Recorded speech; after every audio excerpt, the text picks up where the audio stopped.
ධම්මපද පාළියේක තැනක භාග්‍යතුන් වහන්සේ දේශනා කරනවා මේ තරුණ කාලේ කරගන්න ඕනේ පින්කම්. තරුණ කාලේ කරගත්තේ නැතිකොට වයෝවෘද්ධ භාවයටපත් වෙලා ඒව කරගන්න බෑ. හැබැයි එදාට ඒවා මතක් වෙලා හරියට දුක් වෙන්න සිද්ධ වෙනවා.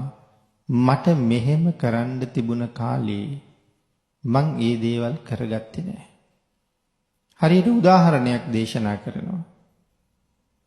මහලු වූ කොස්වාලිහිනියෙක් මාළු නැති විලක් ළඟ. ඒ කියන්නේ වතුර හිඳිලා. දැන් මේකේ Tamanට අල්ලගන්න තරම් මස්සියෝ නැහැ.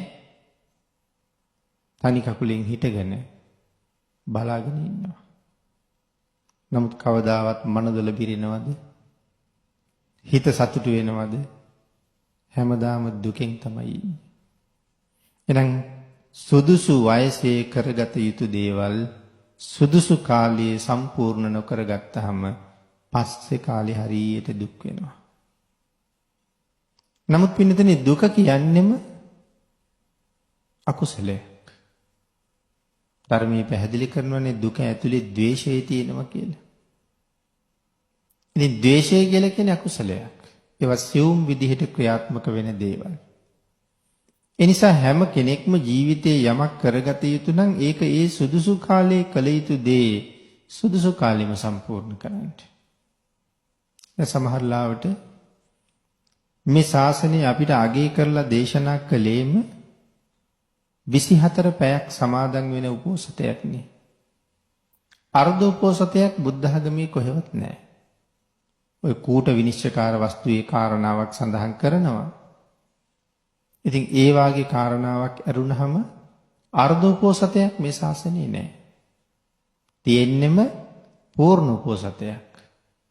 පූර්ණ උපෝසතයක් කියලා කියන්නේ 24 පැයක් මනාව ආරක්ෂා කරන සුපිරිසිදු වූ සීලයක් පිළිබඳවයි ඒ කතා කරන්නේ. අතීතය නම් මාසෙකට දවස් 8ක් සිල් ගත්තා. පස්සේ කාලේ වෙනකොට මාසෙකට දවස් 6ක් සිල් ගත්තා. අපි දන්න කාලේ එනකොට මාසෙකට දවස් 4ක් සිල් ගත්තා. 4 පොයට සිල් ගත්තා. ඊට පස්සේ දැන් 8වක පොයවල් ටික අයින් වෙලා 15කටයි අමාවකටයි සිල් ගත්තා. දැන් ඉතින් අමාවකට සිල් ගන්න පිරිසත් හුඟක් අඩුයි. දැන් 15කට විතරයි සිල් ගන්නේ. මාසෙකට දවස් 8ක් සිල් ගත්ත මිනිස්සු හිටපු සමාජයක දැන් මාසෙකට දවස් 1යි සිල් ගන්නේ. දැන් ඇයි මේ අඩු වෙන්නේ? මිනිස්සුන්ගේ වැඩි වෙන්නේ කෙලෙස්. කෙලෙස් වැඩි වෙන්න පංචකාම තියෙන තණ්හාවට උනන්දුව වැඩි වෙනවා. සසරින් මිදෙන මගට තියෙන උනන්දුව අඩු වෙනවා. වෙලාවක් නැතිකම නෙමෙයි තියෙන්නේ. දවස් 8ක් සිල් ගන්න යන්න වෙලාවක් නැහැ. ඒක නිසායි එහෙම වෙන්නේ. පින්නතිනි දැන් එක දවසත් දැන් දවස් භාගයක් වෙලා තියෙන්නේ. දැන් එක දවසක් නෑ දැන් භාගයයි.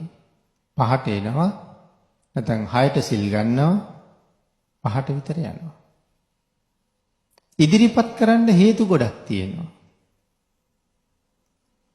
ප්‍රධාන එකක් තමයි බෙහෙත් බොන්න තියෙනවා. කෑම නොකා බෙහෙත් බොන්න බෑ. ඉතින් ඒ හින්දා බෙහෙත් බොන්න නිසා සිල් පවර්ණය කරලා යන්න වෙනවා. ඉතින් ඒකනේ කීවේ පින්නතුනේ ලෙඩ වෙන්න ඉස්සරලා කරගත යුතු දේවල් කරගන්න කියලා. තරුණ කාලේ ওই ටික හොඳට කරගෙන තිබුණා නම් අද සතුටු වෙන්න තිබුණා. මං 24 පැයවල් කීයක් සිල් අරන් තියනවාද? මං පූර්ණ උපෝසත කීයක් සිල් අරන් තියනවාද? සංසාරයට බය නැහැ. ඒ වුණාට මැරෙන්න බයයි. ඒකයි එකකින් පේන්නේ. ඉතින් ඔය වගේ බණක් අහන්න ගියත් එක හිත් දරාගෙන එක තැනක එක විදිහට වාඩි වෙලා බණ අහන්න බෑ. වයෝවෘද්ධ කාලේ අතපය කැක්කුම් වැඩි, වේදනාවල් වැඩි, මේ වගේ හේතු ගොඩක් තියෙනවා. සමහරවිට බිම ඉඳගෙන බණ අහන්නත් බෑ. දෙහිඳ පුටු දාගෙන සමා ධර්ම ශ්‍රවණය කරන්න වෙන්නේ. ඒක අගය කරන්නේ නැහැ පින්නතේ ශාසනය. රහතන් වහන්සේලාත් බණ අහලා තියෙන බිම ඉඳගෙන. ඉතින් එතකොට බිම ඉඳගන්න බැරිම කෙනෙක් ඉන්නවනම් උඩක ඉඳගන්න අවසරයක් තියෙනවා.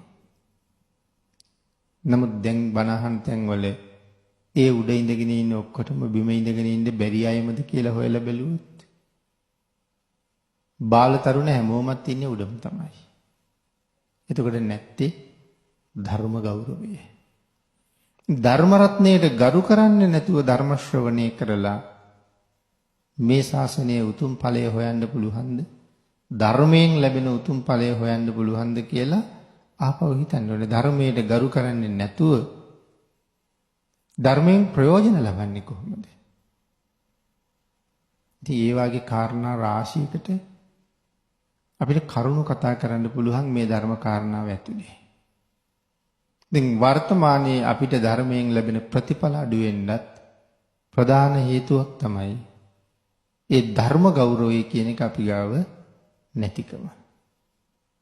ඉතින් ඒ නිසා යම් සුදුසු කාලයක යම් සුදුසු දෙයක් කරගන්න තිබුණොත් ඒකේ සුදුසු කාලෙම කරන්න ඕනේ.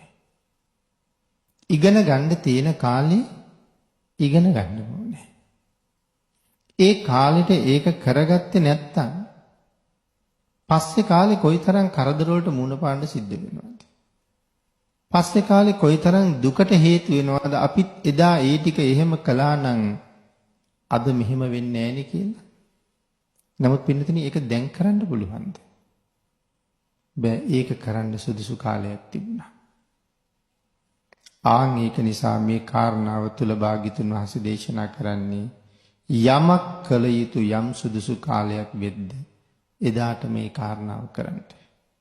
පසුව ඒ කරන්න උත්සාහ දරන්න ගිහිල්ලා වෙනත් කරදර වලට මුහුණ පාන්න සිද්ධ වෙනවා. ඒකෙන් තමන් විතරක් නෙමේ තවත් බොහෝ දෙනා අසරණ වෙනවා. නිසා තමන්ටත් බාධාවක් නොකරගෙන අනුන්ටත් පීඩාවක් නොවන විදිහට කටයුතු කරන්න. සුදුසු කාලයේ සුදුසු වෙලාවේ අප්‍රමාදීව වැඩ කරන්න.